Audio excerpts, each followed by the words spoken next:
Hello, everyone, and welcome. Welcome. We are excited that so many of you could join us for today's event with Thomas Hübl, titled Spiritual Grounding in Uncertain Times.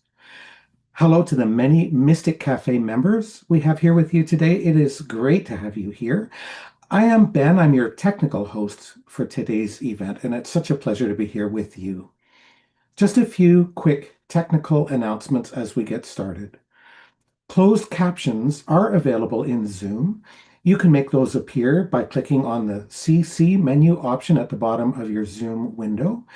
If you're watching us on YouTube, the CC option is on by default. It cannot be turned off on YouTube. As always, these closed captions are auto-generated by Zoom and they are imperfect but useful. Edited subtitles will be added within a few days.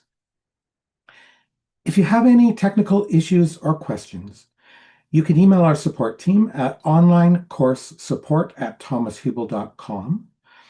Those of you who are here with us on Zoom may wish to submit a written question, and you can do that at any time by clicking on the Q&A button. It's found at the bottom of your Zoom window, or if you don't see it there already, select More, and that is where you will find the Q&A button.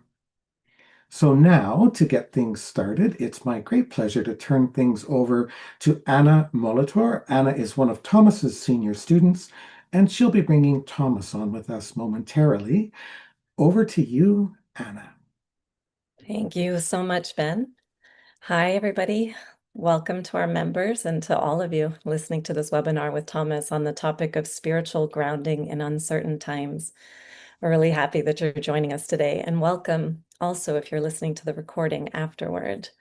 And for those of you who are new to Thomas Hübl and his work, here's a brief introduction. Thomas Hübl is a teacher, speaker, founder of the Academy of Inner Science, and author of the book Healing Collective Trauma, a process for integrating our intergenerational and cultural wounds, and his second book, Attuned, Practicing Interdependence to Heal Our Trauma and Our World. And the Mystic Café is our global membership community where Thomas offers monthly live teachings on mystical principles. And this month, inside the Mystic Café, we're offering a special 7-day journey called Meeting Fear with Presence, which is a daily series designed to help you work with fear as a path to greater grounding, resilience, and inner strength. So, and later in today's event, we'll share how you can join the Mystic Cafe and receive full access to this journey, the 7-day journey.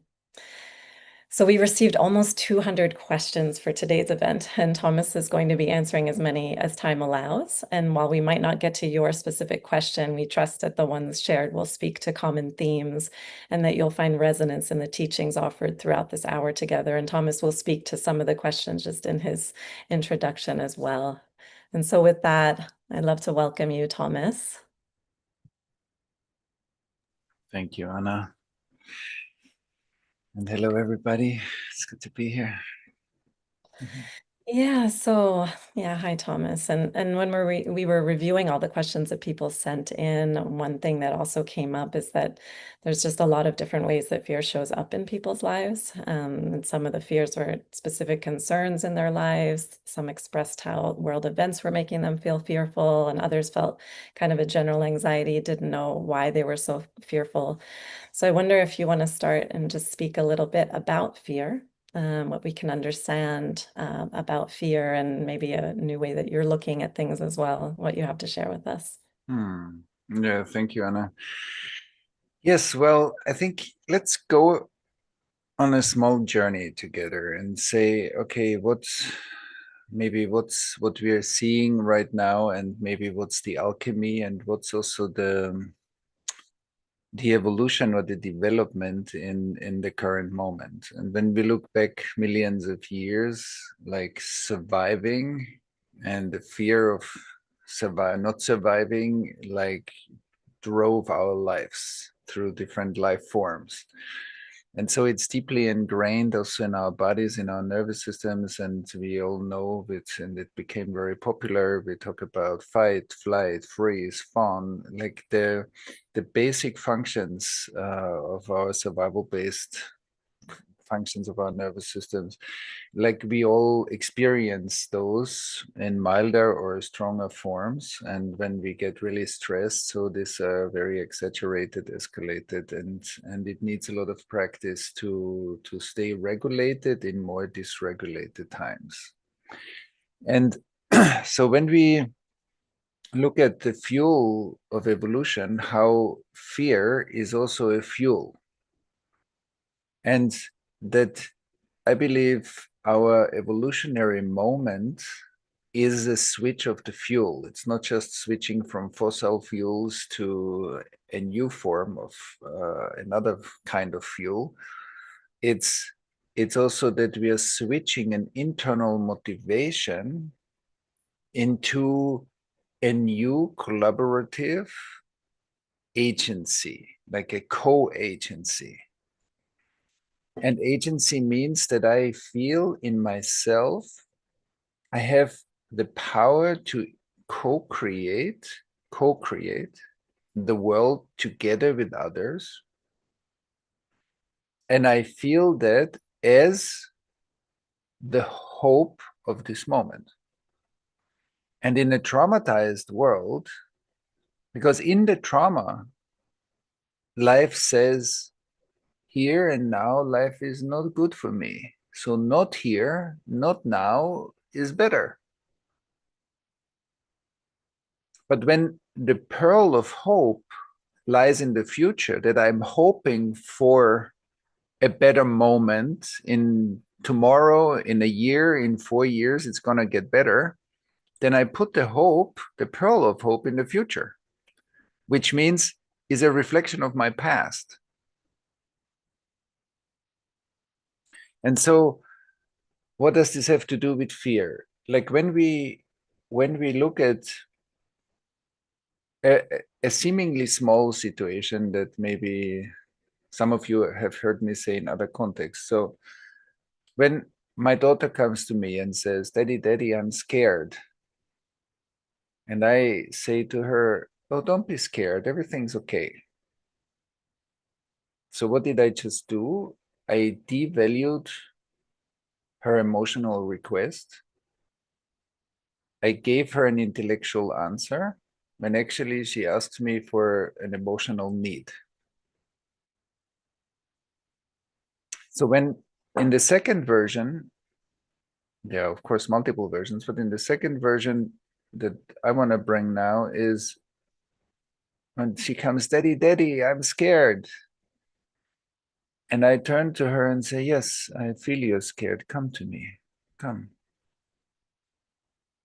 So what's happening? Our two nervous systems are clicking because I feel her. I feel her fear. Her fear from a so-called personal property. It's her fear becomes our space. In a collectively traumatized world, emotions have become our stuff. It's my fear. It's your fears. It's Anna's fear. But when I feel the fear of my daughter with her, it becomes a mutual space. It's actually our space. And not only it's our space, the emotion is what connects us. The emotion is what brings the child to a safe place. So either I hug her or I bring her closer, I feel her, her stress level goes down, her fear level drops. And then I ask her, so tell me what happened. And rational leadership or parental leadership comes in. It's not that I don't do that, but I do that the other way around. Now, the effect is very different, but also from where I come from. If I had a lot of co-regulation as a child, then it will be easy for me to provide that space. If I'm anyway stressed, I have busy lives, a lot's going on in my life, I'm anyway insecure because of some things that are happening in my life, and then she comes with her fear and say, don't be afraid. But what I do is I express my inability to join her space. And so in this time, I call this time the great detox. Like a lot of fear is coming up through uncertainty, through massive changes, through the speed of technology, through the disintegration of individual and collective identity structures. There are many reasons why it brings up waves of fear. Some of them are more personal, connected to our childhood. Some of them are bigger, they're ancestral and they're collective. But there are waves of detox.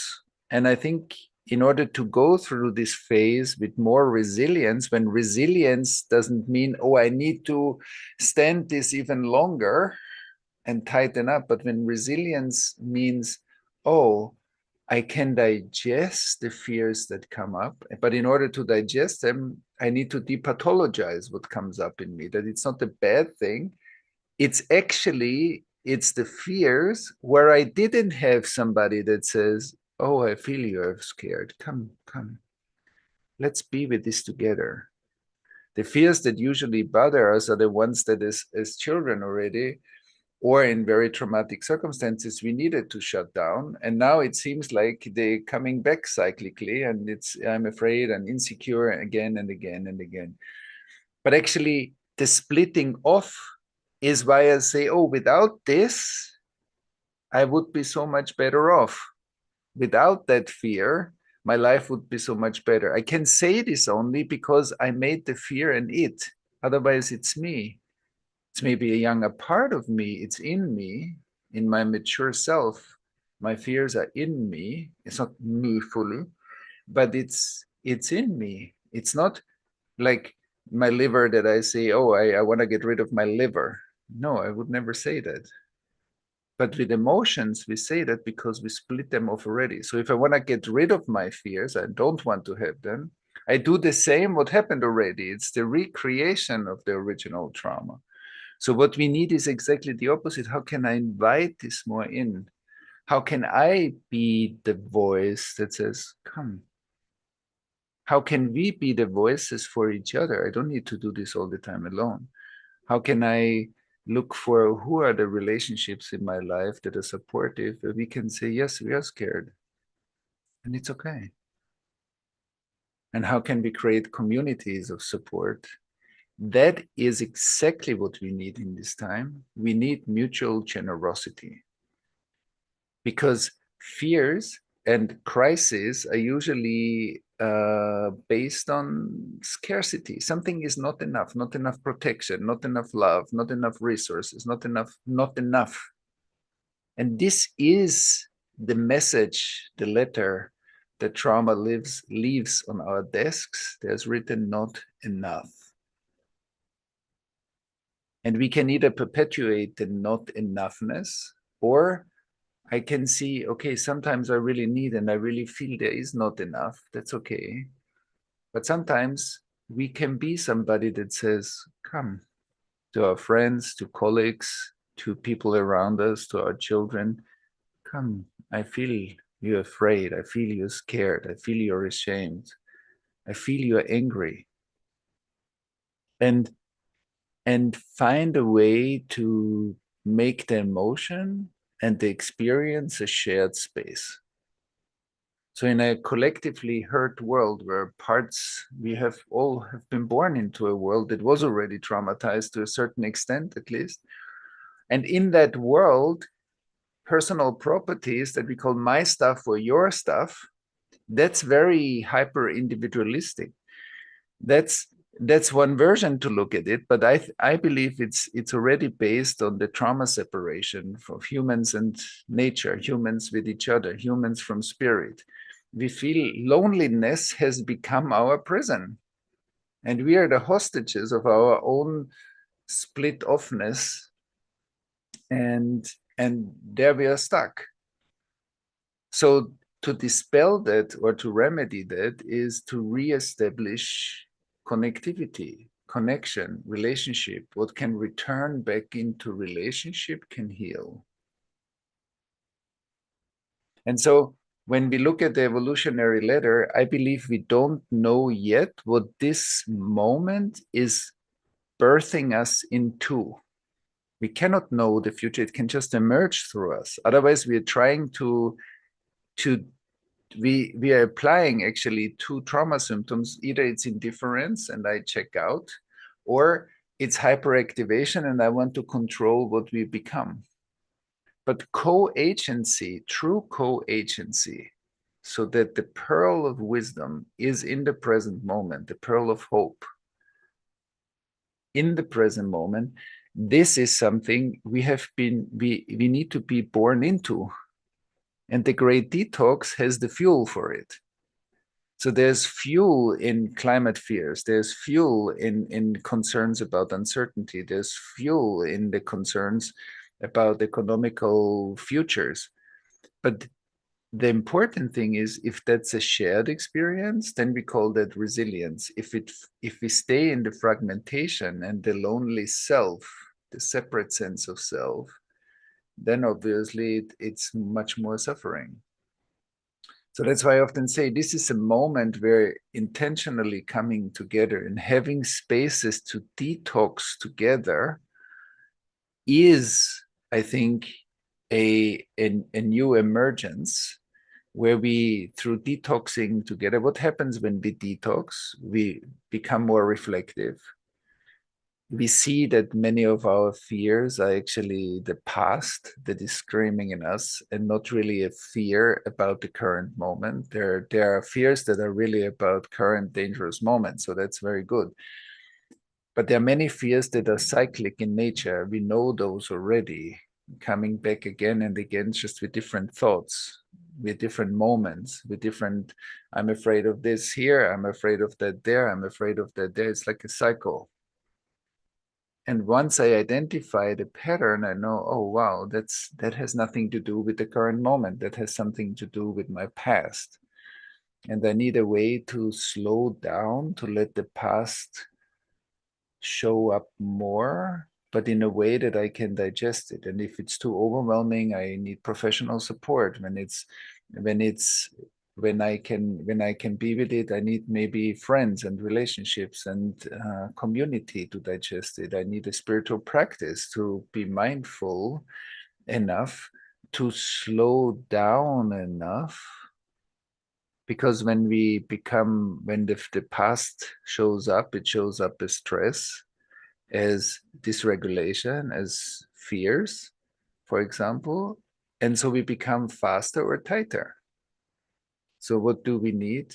We need ways to slow down a bit and to become a bit softer, and to know that our emotional system has the capacity to digest fears. Because when we hold them, people say fears are holding me back.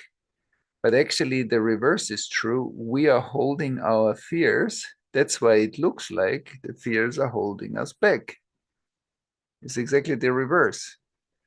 So we learned that because that was important in our childhood. And maybe what happened in our childhood was amplified by our ancestors. Our ancestors needed to hold fear. We know already that when intergenerational trauma is transmitted, it comes with higher stress receptors, higher fear receptors. So we gain in a way, or we get in a way from our ancestry a predisposition, and then our own life experience might often enhance that. So this needs mindfulness. We can reverse the past, and we can reverse the past much better together.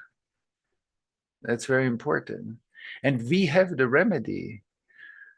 Presence and relational attunement are main remedies how to deal at least with the big bandwidth of fears. And there are much stronger fears based on very complex trauma, of course, that needs very professional treatments. And still, also societally, we can develop collective competence to support each other, to weave networks, to reveal what is anyway true.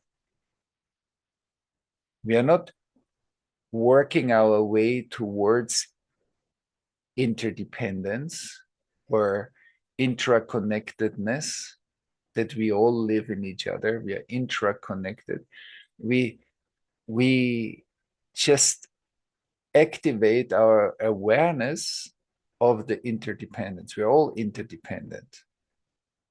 We are all in life. We are all living life, and relationality is our core base nature.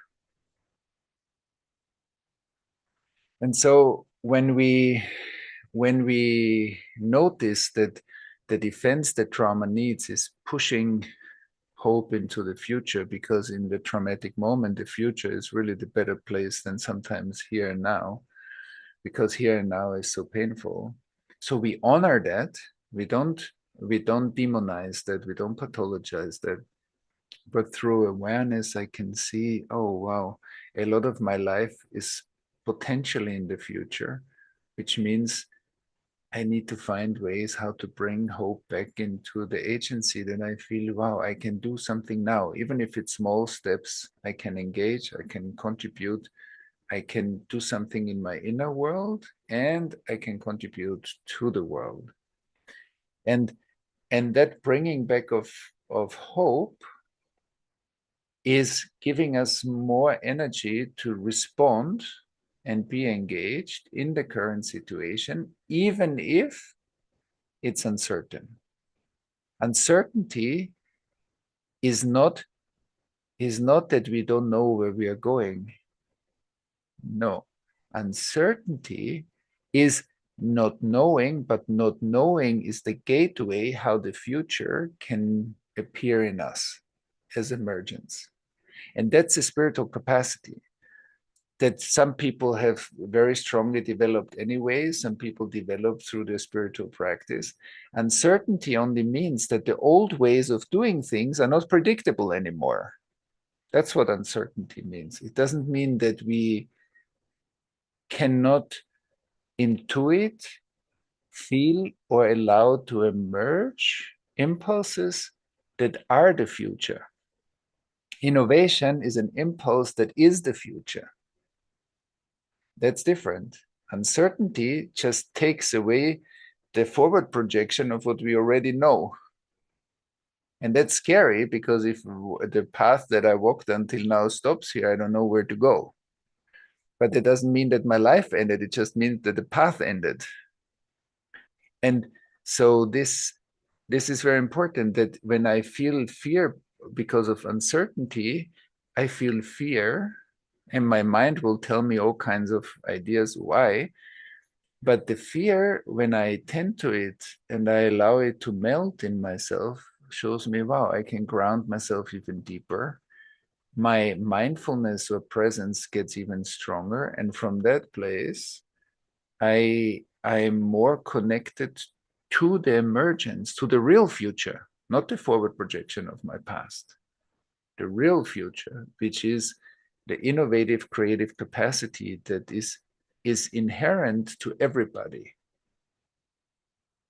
And so transforming the fears that are arising at the moment into free life energy, vitality, into creativity, into the capacity to listen, to listen, to listen to myself and to regulate my inner world, to listen to you, to make space to really resonate, be in a resonant relationship with somebody and be attuned, to listen to what's happening in the world. And very importantly, to also notice when I listen to news, because in this time we are exposed to so much information and so much trauma that being overloaded might happen easily. But that's a dysregulated way of consuming information. It also doesn't mean, oh, I don't listen to anything anymore. That's just the opposite of being hyperactivated. So I'm numb. I'm becoming indifferent. But where is the middle way where I learn to feel how much I can absorb so that I can digest it, how much space I need to digest what I experience so that I'm able to digest, like with food. I eat, I digest, and then I'm hungry again, I eat again. I'm not eating all the time. And that's the same with data. That's the same with information. And to be aware, like how much information we take in and where do I feel, wow, when I read this, at least I'm aware that I'm a cognitive witness of the world. I can understand what I read, but I can't feel anything anymore because I'm already overwhelmed, or it touches my overwhelm. So to develop also here a new skill, digital regulation, is a regulated nervous system feels, okay, up to here, and here I need a bit of a break to digest and to reconnect to myself, because I felt while I was reading this, I'm a mind reading the news. I'm not a holistic person anymore that's reading the news.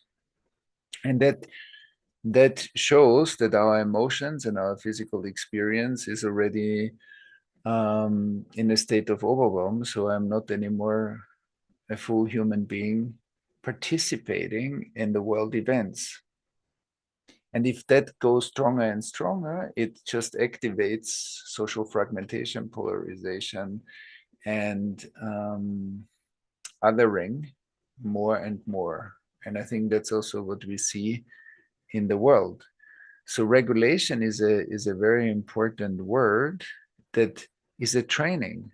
And sometimes I'll get it right and sometimes not, because I'm training. We are training this. We are growing into this digital time together. And the speed of life has never been so fast. So we need to develop regulation. Otherwise, the data that flows through us brings up more and more stuff. That's also part of the great detox, is that the speed of life brings up stuff much faster than 20 or 40 years ago.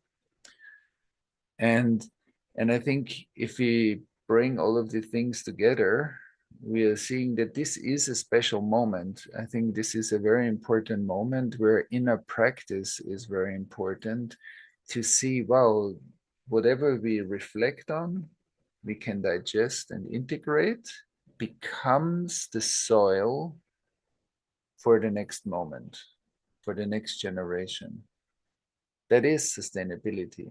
Sustainability is in the capacity to reflect, digest, and integrate our experience and make it the fuel for the next moment. It's the same like with inhaling, being active, exhaling, digesting our experience, exhaling, grounding our experience, turning our experience into soil, like in the seasons. The fall, the winter, and the spring is the next inhale. And if you listen to our breath, that is breathing for millions and millions of years, for millions and millions of years, and in our life, at least from the first moments after our birth, in that there is a lot of wisdom. And our breath can really help us to slow down. There was, for example, one question: what is if I lay at night and I cannot sleep and I'm thinking and there's fear?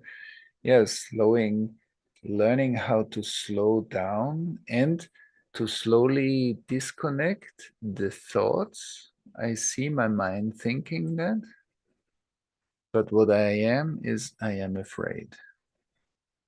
Because in the moment the thinking and the feeling comes together, the emotion is looking for some thoughts. Today I'm worried about this, tomorrow I'm worried about that, but I'm worried.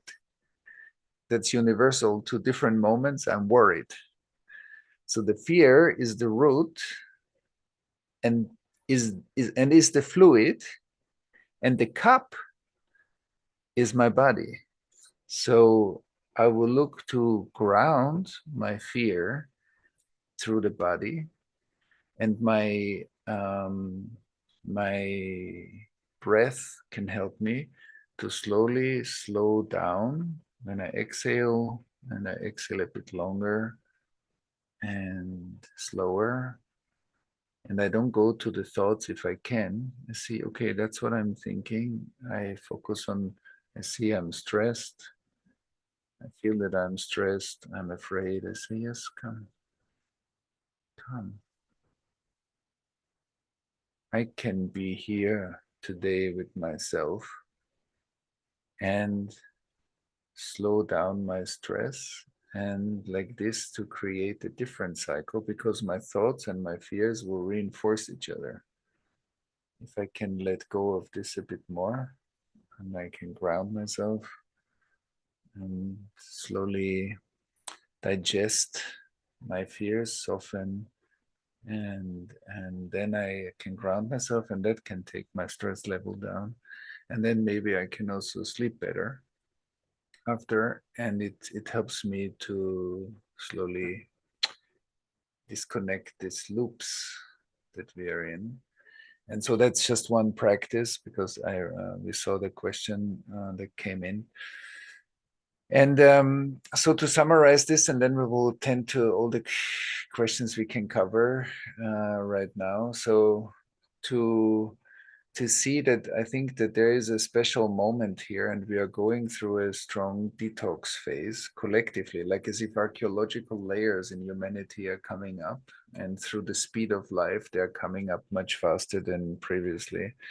And we really need skills to go through this in a way to see this is the soil creation that we need, first of all, to heal our soil, to heal our planet, to heal the soil that is getting less and less fertile, is in some of the emotional undigested wounds that we carry collectively.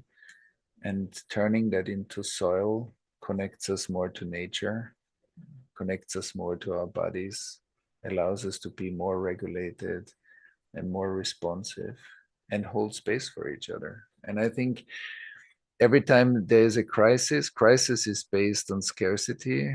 The remedy is generosity. So how can we be generous to each other and hold each other differently, so that my main thought is not what can I get out of this moment, but what's needed here, and what do we need to go through this in a different or a better way. So with this, I give it back, Anna, to you, and maybe we can respond a bit to some more personal questions. Yeah, thank you so much, Thomas. Just really appreciating you did answer some of the questions also as you were speaking, and we have a lot coming in. But I wanted to highlight just a couple of things that you said for us again, that when you said we often say fears are holding me back, but actually the reverse is true. I'm holding my fears back from childhood, and maybe my people, my ancestry learned how to do that. And then saying, I need a way to slow down, to let the past begin to show up so that I can digest it. And what can turn back into relationship can heal. So that, and you brought this piece of that when emotions seem like just ours, but actually it can become this mutual space. My fears actually the connective tissue that also brings what I need, right? And so when it becomes more this relational space, then we can begin to digest fear. And I think it's just so beautiful what you're saying, that we can turn the needing to get away from fear back into relationship, whether it's my relationship with myself or it's I have relationship with others in the world who will say, "Oh, I can feel that you're afraid," and that we can Mm, learn together how to do that yeah. and how to feel that rather than, "Oh, it's okay, you'll be okay." But like, no, I can feel that you're afraid and that I can ask. And that's so beautiful. I want to reiterate again what you just said is like, because we might be so used that, or at least some of us might be used, because some of us had this kind of co-regulative experience very often. For everybody who had that, that is natural. And that support will be there is natural. And that I will reach out when I need something is natural. But that's not natural for everybody. And that it's not natural is not a problem or a pathology. It's a way we grow up. And so that many of, and we often say it, this is your stuff, or these are your fears, versus, yeah, but only as long as I don't feel you. Because in the moment when I feel you and you share about what worries you or what you're afraid of, it actually, we create one space, and that space becomes more and more the space we live. And then emotions are the connective tissue. That's why we care, that's why we grieve, that's why we are afraid. That's like we are together in that. And I think that's something to really contemplate, how often, and even also in the business world, in many places, like it's yours. It's like there's a wall, like there's a separation, versus there's a caring, and this warmth becomes a warm space. We live in a warm space. And I think so often we feel spaces became distant, became colder, became more anonymous. And I think it's upon us to change this. But it's not just something that I can demand of the world, that it should feel me, that the world should feel me. It's like also, what do we give? And the mutuality of that. So thank you for bringing this back, because I think in there's a very strong collective trauma symptom that might be so normalized that we might say, yeah, but that's how the world is. And I would say, no, we cannot accept that this is how the world is. This is how the world is when it's partly hurt. And I think it's important to say this. And then we can say, yeah, that is how trauma feels. And that's okay. And from there, we can grow, we can change. Exactly. And I think when we have these questions coming in about how we change something on such a large cultural level, what we're saying is also this, that when I have the resource to become more present to my own fear and to yours, and to become a bit of an answering wave of warmth. Like it seems so simple, and yet that's the way we also grow these communities and cultures, right? Yes. And we are not waiting until it's getting better. We are not waiting to change the world, because the illusion is, oh, now it's a difficult moment, but when it gets better, it will be easier. No, now it's maybe more triggering. This is true, but it doesn't mean that it's harder to change the world. We can all create relational ecosystems and bring values into the world and create a world around us with other people that we want to live in. When we live it, and we live it constantly, it will create an ecosystem. At least that's what we can contribute. We cannot speak for other people, but we can know what consistency means in expressing ethics, values, relationality, mutuality, generosity. That's something we can contribute. And I think that's very important, because otherwise we are in another collective trauma symptoms that later it will be better, but that later will later also not come, because later we think later it will be better. So it that's what I mean. Bring the pearl back into now. And this is the moment. And if it's more volatile, then it's in a more volatile time. If it's more easy, it's in a more easy time. But it's always this moment. That's important. Yeah, and I think when the question comes, like, how can I ground anyone else's fear when I'm afraid myself? Then also our contribution to culture is to find ways, like okay, I'm going to find ways that I have resource to ground myself and to contribute to community in that way, that we grow in these tiny steps, that we grow the warmth of community together in the shared emotional space. Exactly. And then I just want, like, Jill's asking a question that I hear come up a lot too. That she says, I've dealt with fear-based thinking most of my life, and it holds me back from reaching my potential. Do you need to understand the root cause of your fear or where it originated from in order to transform or overcome it? I think this is a great point to clarify. Yeah, first of all, it's already in the sentence. It's fear-based thinking. So it's not about the thinking. It's about the fear. And so that's important, because often we think, oh, the thinking is the issue, versus no, the fear is the fuel for that kind of thinking. So the more we transform the fear through our bodies, it will change the thinking. And so that's important. And so when we tend to what drive the fear is the fuel. So okay, let's tend to the fuel and look at, first of all, by default, fear-based thinking also says, if I think more about the root cause of the fear, I can solve it. That's part of the vicious loop. So maybe the first step is, how can I ground and notice, okay, I can stay with my emotion, grounded in my body, find ways of practice, because this is a practice. This might not work from one moment to another, obviously, but through a practice, I can learn step by step to regulate myself through breathing, through embodiment practices, maybe also through relational practices. I can learn to ground myself more, and then allow the fear to get metabolized. And of course, if I have some professional support, people can help me to find the root of it. That might be very helpful, but not as a result, oh, if I know this in my mind, it will stop. No.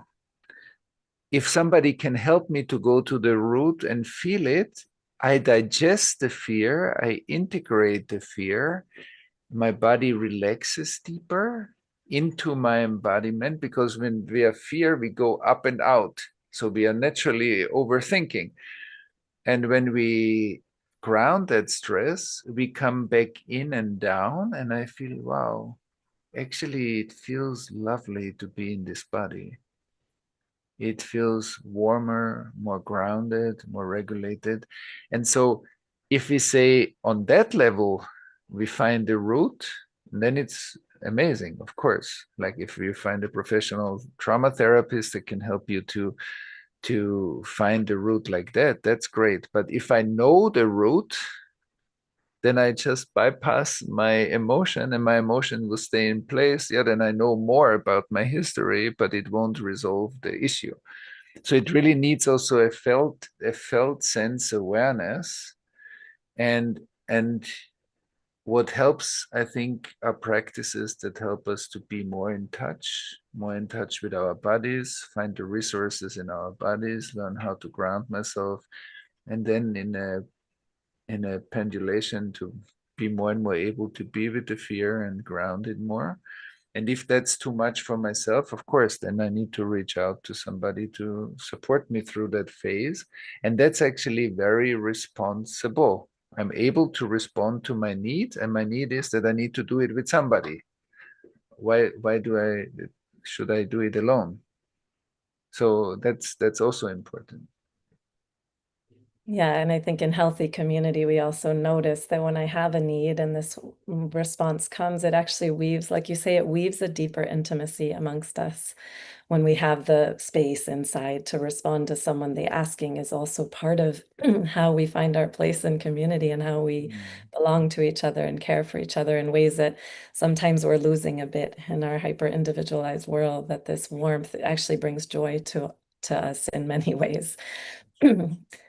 And one more thing, and then I'll have another question. It made me think of something that just happened a few days ago in our members space, in our community gathering space, where someone came out of a breakout room and just said, I really had the experience for the first time in my life as someone in their 70s, I think, of co-regulation. She said, I knew the concept.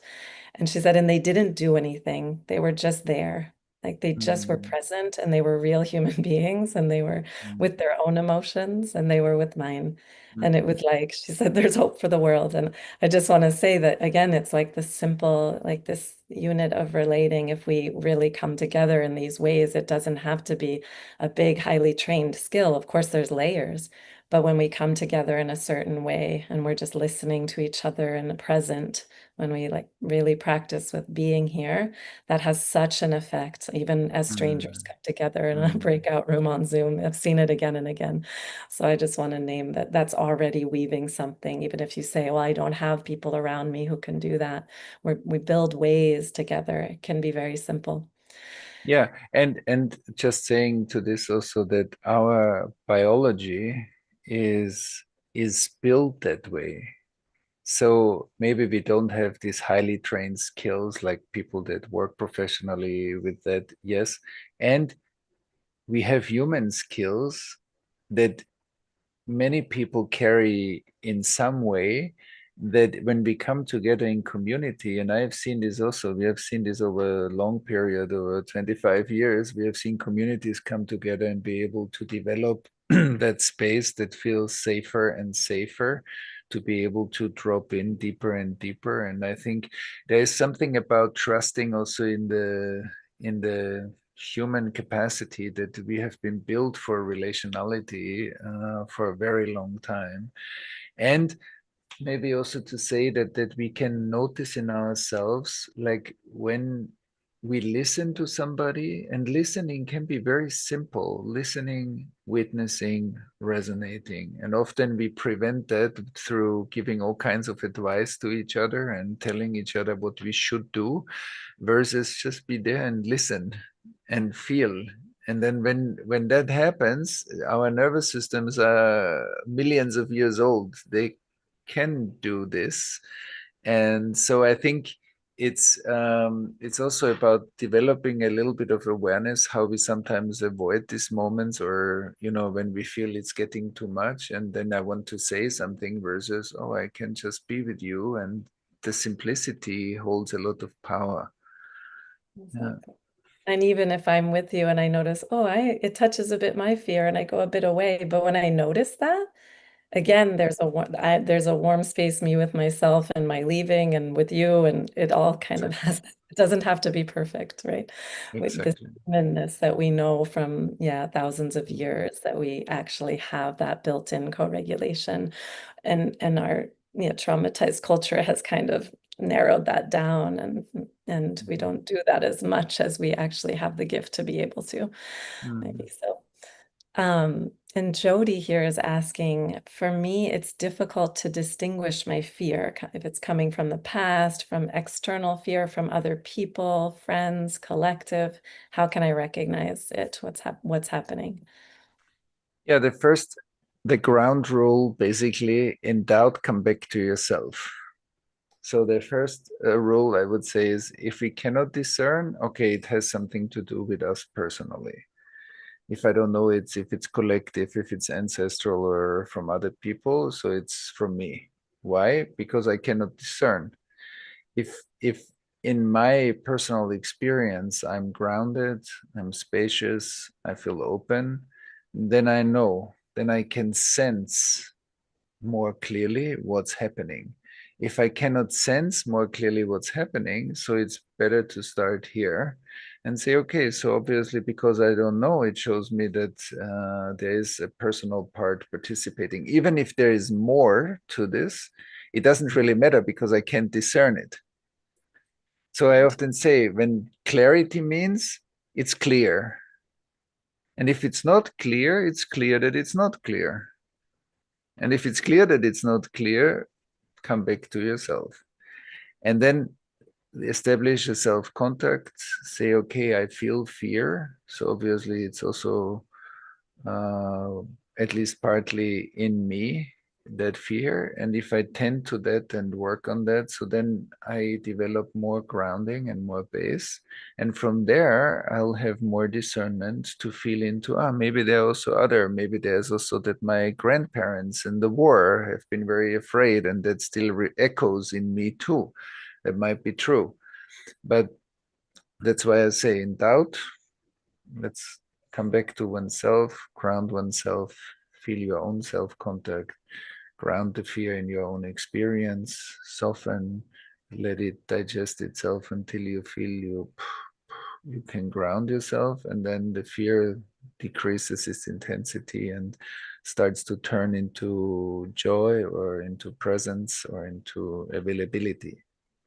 Yeah, exactly. I can confirm over many years in this work in this community how that clarity grows. At first, it's like, but then it starts to grow more, and we're always growing the clarity.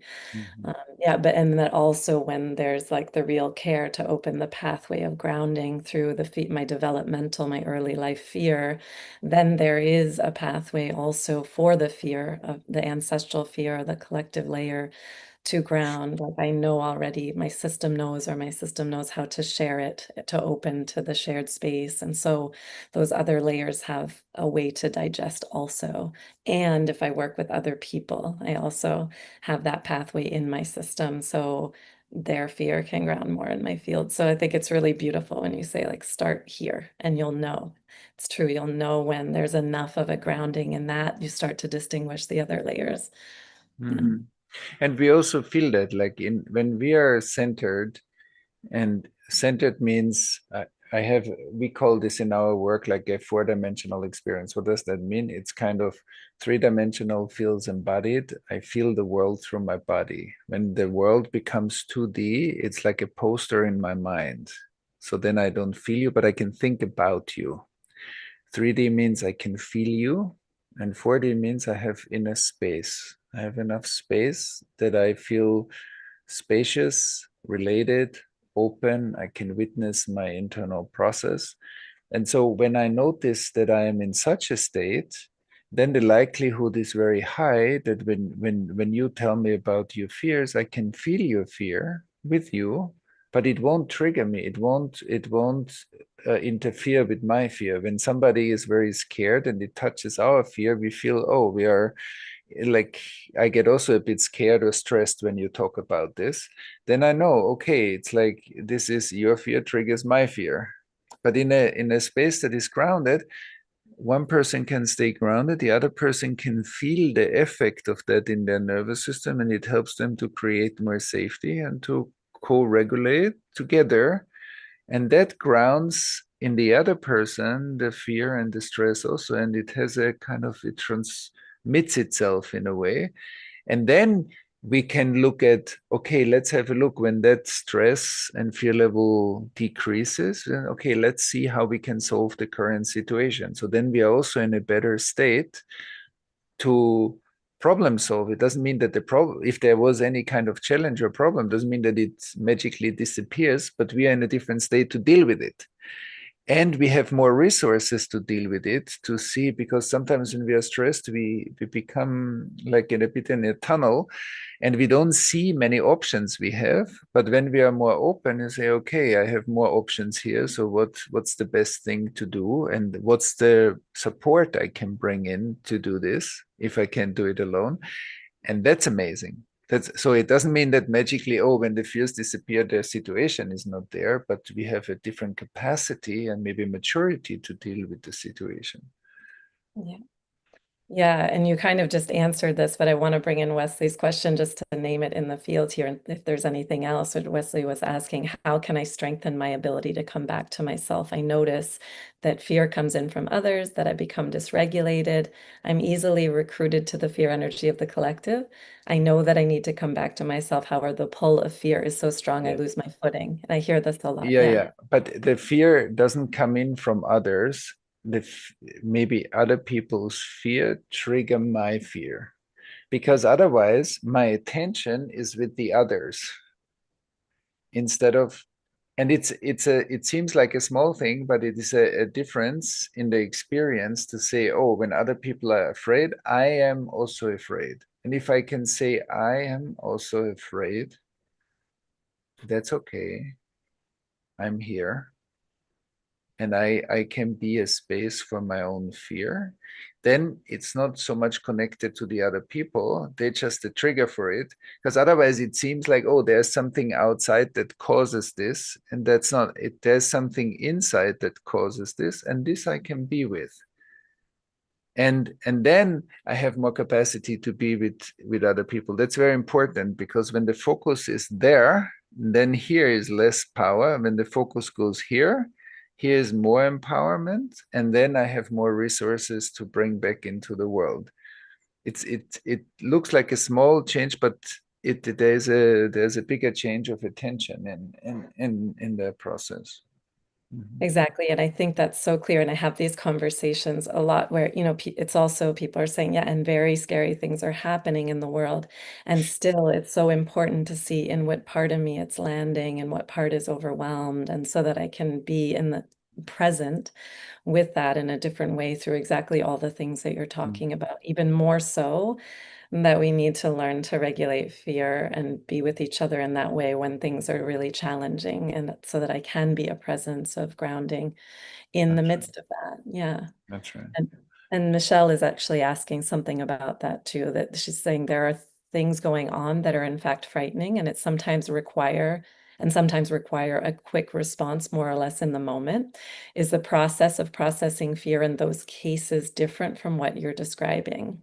If it's in the moment and I need to respond to take care maybe of something in my community or No, if I mean, if there's a, first of all, we need to discern if there's a real threat. So then we are not talking about the loops of the fear in the past, maybe also, but then it's important to listen if there's a threat to save oneself or to take care of something immediate that's happening. That's very important. So there's also like a response to a real situation that's happening that might be scary or dangerous, and then we need to respond to that. So that's very important. I'm talking more about the loops of fear and the recurrent fears that we already know kind of in ourselves. But if there's a fresh moment, so that's one thing.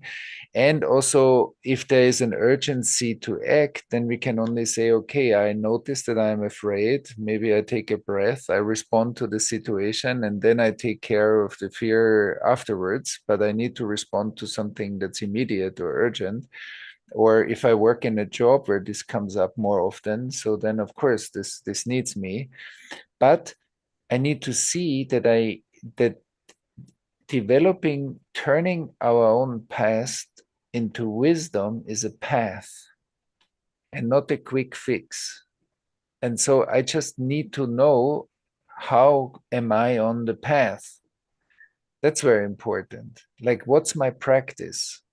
How do I take care that I have a practice? A practice can be different things: relational practices, contemplative practices, body practices, all kinds of practices. But that I know through a path, I turn my past into presence.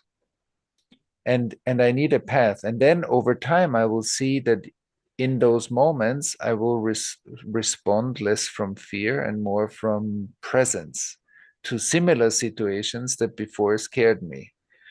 And so it's important to have that path. And also, I think it's very important that when we heal ourselves, or when we take on the challenges that everyone has different challenges. So for one person, something is very scary, where another person would say, what's the big deal about this? But it doesn't matter. If for that person it's very scary, I cannot just rationalize it. I need to be with the experience.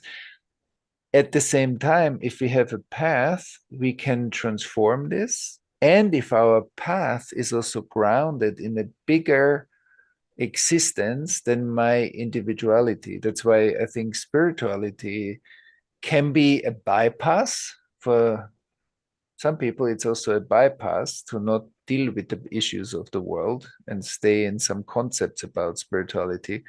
But for some of us, it's the spiritual source or power is actually a great resource in this work. And so there is a groundedness also, same as can be grounded in myself and on the planet. I can feel the ground. um, I can be grounded in a bigger reality than just my own personal life.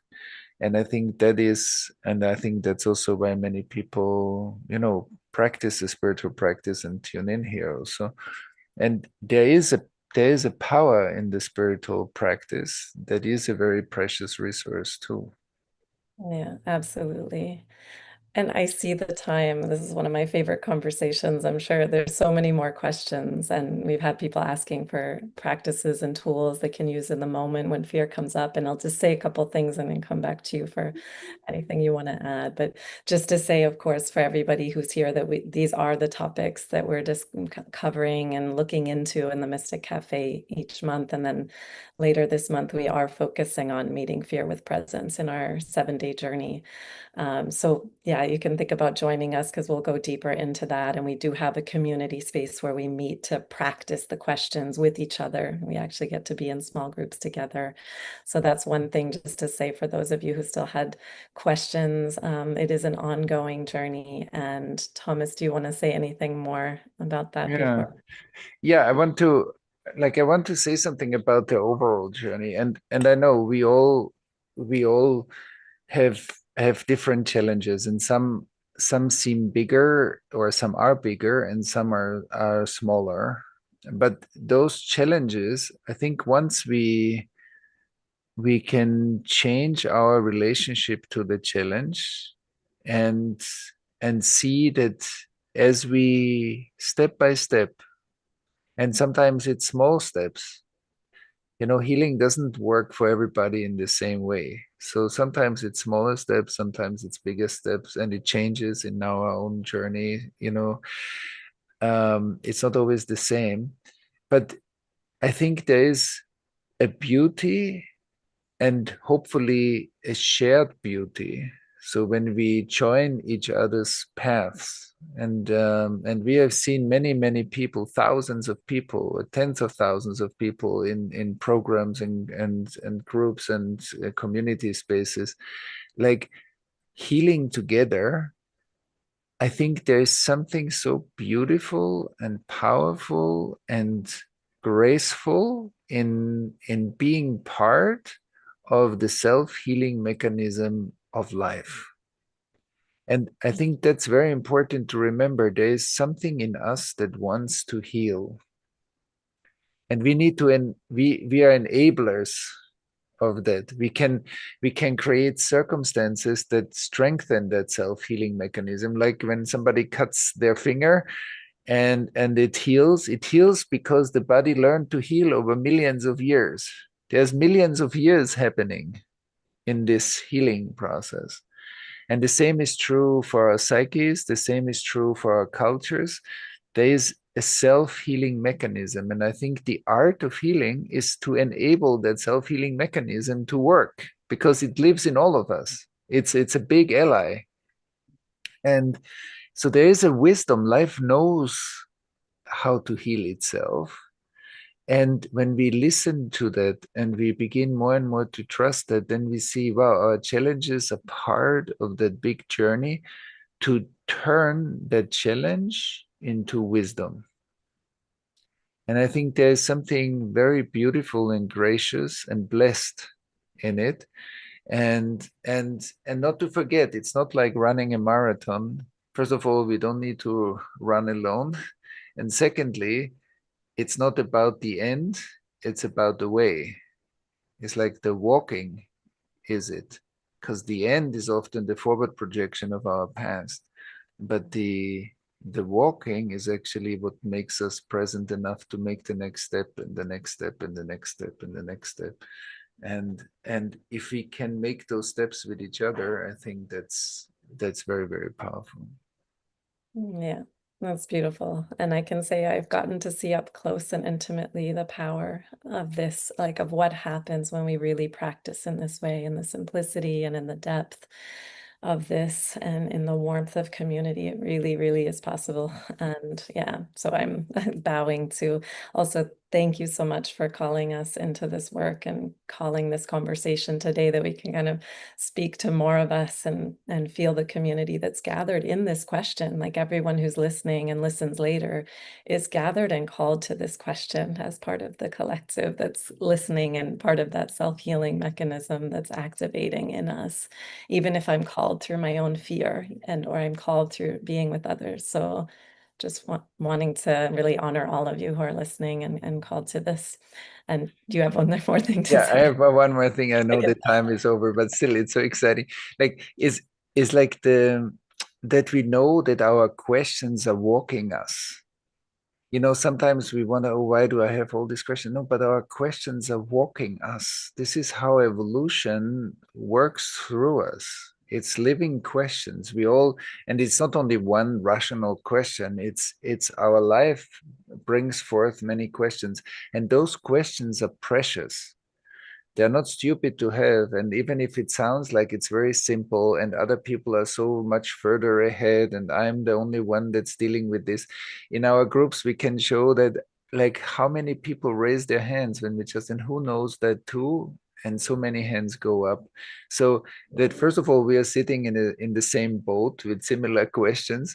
And if we walk those questions and allow those questions to walk us, and not try to be quickly done with it, but to let them walk us, it shows us that we become someone, because healing is not going back to an old state. Healing is through the trauma we experienced, we are healing into something new that is wiser than where we started. That's very important. Post-traumatic learning is that we are growing into a new wisdom that is something we don't know. And there's a beauty in this being reborn into something we don't know. And so there's a that the walking questions are very important. They're not just a disturbance. They're here to evolve us as humanity, as human beings and as humanity. So they are precious questions that we have. And the question is, do we have the environment that is supportive of walking those questions? Right. And can we each become that more and more? Yeah. Thank you so much, Thomas. So much more to explore. But and I'd like to invite our dear colleague Ben back to share a bit more about, as we said, we explore these things in Mystic Cafe and in the community space as well. And Ben can come back and share a little bit more about how to join Mystic Cafe and also participate in the 7-day journey of presencing fear as well. Thank you so much, Thomas. And you, Yeah, and thank you so much, Anna, and thank you, Thomas. And if you are interested in taking that invitation, in joining us for more of this healing work, practice, conversation in the mutuality of community, you can learn more and you can sign up at mysticcafeonline.com. We are putting that link into the chat now. This is a special time to connect in that community because our 7-day journey begins with a live opening session with Thomas on Sunday, June 29th. That's at 9 a.m. Los Angeles, noon New York, 6 p.m. Berlin. And this particular 7-day journey is only available to members of the Mystic Cafe. There are 2 ways to become a member. You can sign up for a monthly membership program. That's $37 a month. Or you can save with an annual plan, which is a discount that is like getting 2 months of the year for free. And as a member of the Mystic Cafe, what's included is a monthly live 90-minute session with Thomas, a live monthly member gathering hosted by Anna. It's very participatory, immersive, and practice-oriented.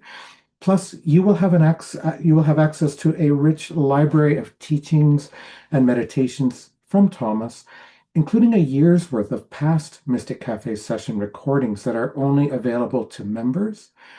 And of course, you'll be able to join Thomas and our worldwide community of members for this new 7-day journey, Meeting Fear with Presence, which is a bonus included to keep when you register. So if that interests you, we would so love to have you join us in the Mystic Cafe and for this new 7-day journey. You can get all of those details and sign up at mysticcafeonline.com. That link is in the chat. And of course, if you're already a member of the Mystic Cafe, this is already part of what is included for you, and we will start this new 7-day journey together at our next session on Sunday, June 29th. Just watch your emails for details to join us. So I want to thank everyone for listening and participating, all of you who are here with your presence. And again, we would love to have you join us in the Mystic Cafe. We look forward to seeing you in the future. And farewell for now.